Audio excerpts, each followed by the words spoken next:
So, eto na yung ating finished product. Nakaabutan na tayo ng gabi dito, no?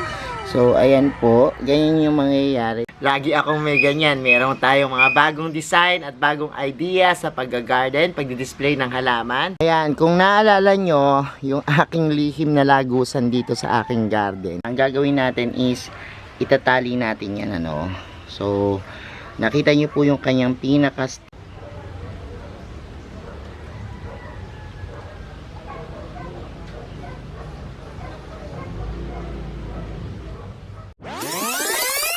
Hello everyone! This is Sir Misinaw, Pini Dino Park and Eco Garden, and welcome back sa ating YouTube channel.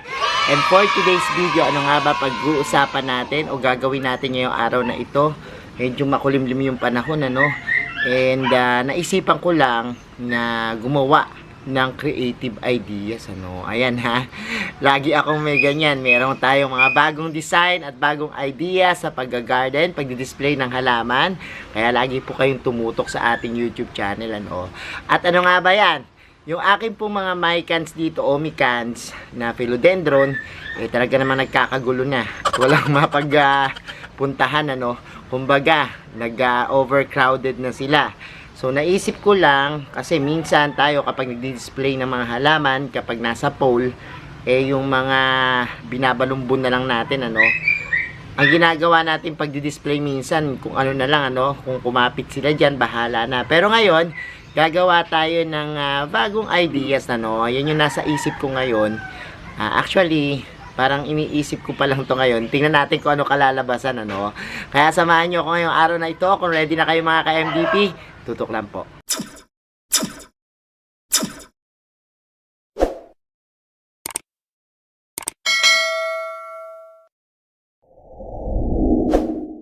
And we're back mga ka-MDP, at ngayon nga po, eto, nakikita nyo bang nasa tagiliran ko? Itong pole na to, hinanda ko na yan ngayon para dun sa gagawin nating creative ideas, ano. At ngayon, pupunta tayo dun sa area ko kung saan sandamakmak na po yung aking mga mycans, omicans. Nagkalat na siya dito sa garden, pero yung isang area na to sa akin, yung kung naalala nyo yung art ko, yun ako, kapal-kapal na po nung mga philodendrons mycans dyan, ano. Puntahan natin at mag-harvest tayo para dito sa ating gagawing bagong design, ano. Samahan nyo ako. Ayan, kung naalala nyo, yung aking lihim na lagusan dito sa aking garden, tawag ko dyan lihim na lagusan, ano. Kasi pa-arc yan, tapos kita nyo po yung mga mycans ko dito. Ang haba na, no, at ang kapal na niya. And bala kong bawasan yan, tapos kukuha tayo ng mga ipopropagate natin, at the same time aayusan, ano. Punta tayo doon sa kabila, susuot muna tayo dito sa ating lagusan.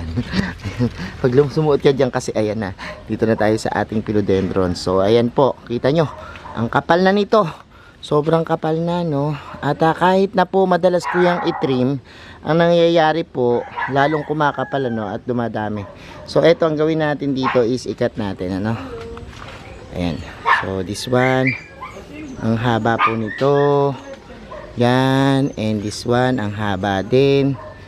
So ang gagawin natin is magkakat tayo, no. So gaano kaya karami o gaano kaya kahaba, tingnan muna natin, ano, kung gaano kataas yung pole natin, ganoon rin po kataas yung ating gugupitin.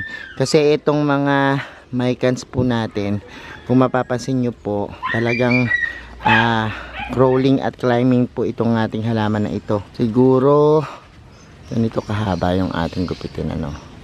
Kailangan gugupit na tayo dyan sa internode, tayo gumupit, tapos yan, and eto na po, ganito kahaba.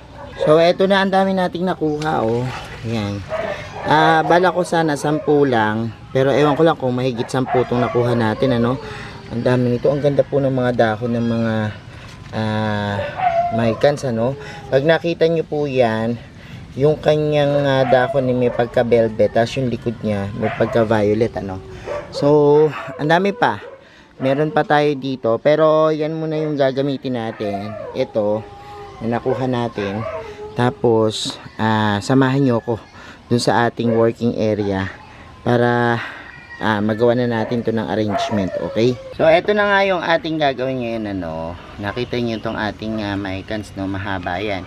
Hindi natin siya puputol-putulin, pero, ang gagawin natin sa kanya is, yan. Ito pong kanyang mga dahon, dahil po nakita nyo kung saan-saan naliligaw yan, saan-saan papunta. Ang gagawin natin is, itatali natin yan, ano. So, nakita nyo po yung kanyang pinaka stem, tapos meron siyang extended na stem, ano. Gagawin natin is itatali natin yan dito sa pinaka stem nya para mapasunod natin. So for example, this one, ano, ito, gugupit ako ng tali. Ayan, pakita ko sa inyo. Itatali natin yan pag ganito. Ayan, kita nyo, ganyan yung kanyang style, no?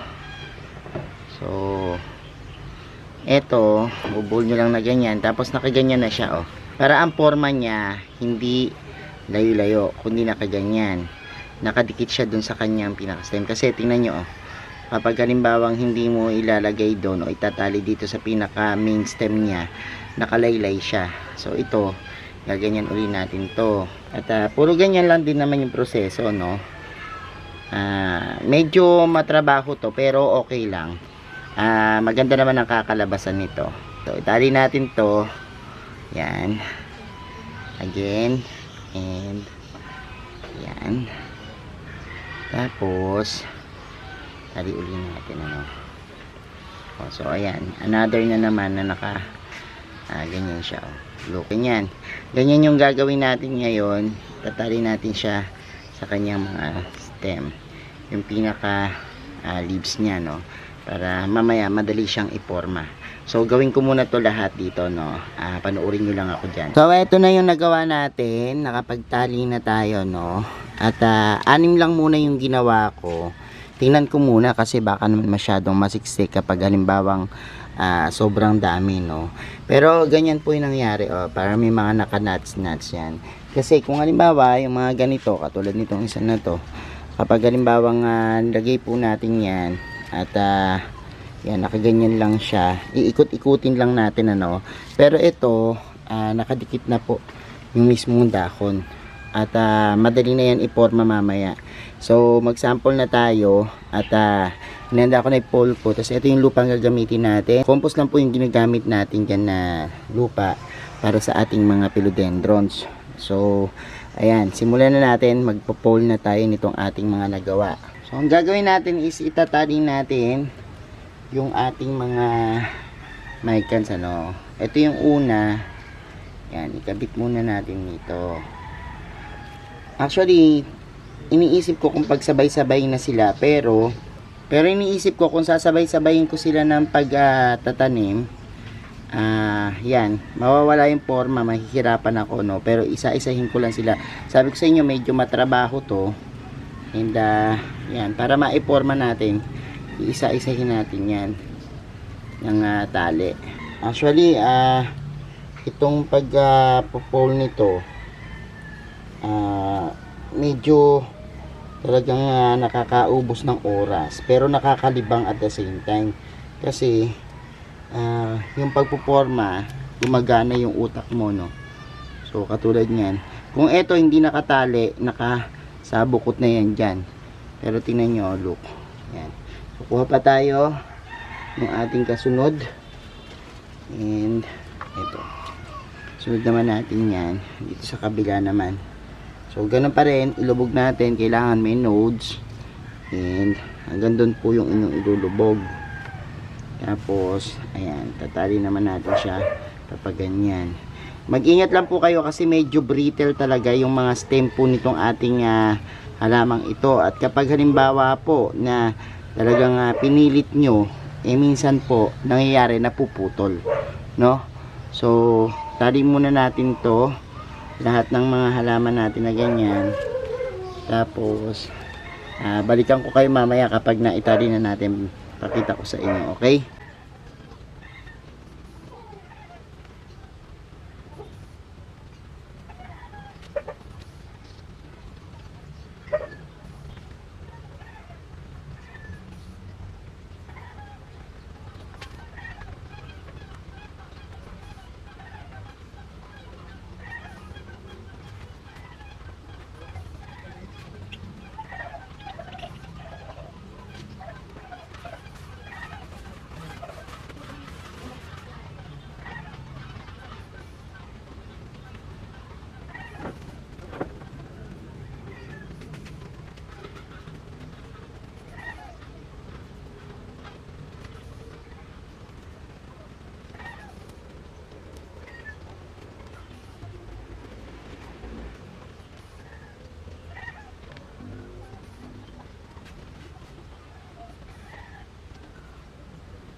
na itali na natin ano, at medyo bagulo pa rin, pero kapag nakaganyan na po, tsaka nyo siya ipoporma, no.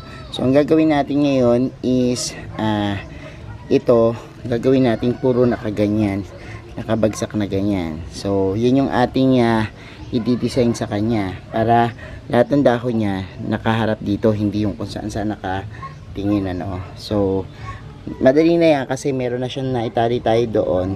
Ang gagawin lang natin is dodoblehin natin mamaya, ano. So gawin muna natin na pare-pareha sila nung forma, yung mga dahon, ano. So eto na yung ating finished product. Nakaabutan na tayo ng gabi dito, no. So ayan po, ganyan yung mangyayari dun sa kanyang mga dahon, no. Parang naka-layer siya, pero magkakatabi, no. Tapos isang direction lang, puro nakababa, ganon, no. Walang mga nakataas. So ganyan po yung mangyayari, no. So may mga sobra dito, ayan, pwede nyo putulan, pero ako gusto ko nakaganyan na lang sila, para saka ko na lang puputulin kung gusto kong magpadami. Pero ayan na po, ganyan yung mangyayari sa kanya. Nakababa lahat yung kanyang mga dahon, ano. So parang layer siyang ganyan.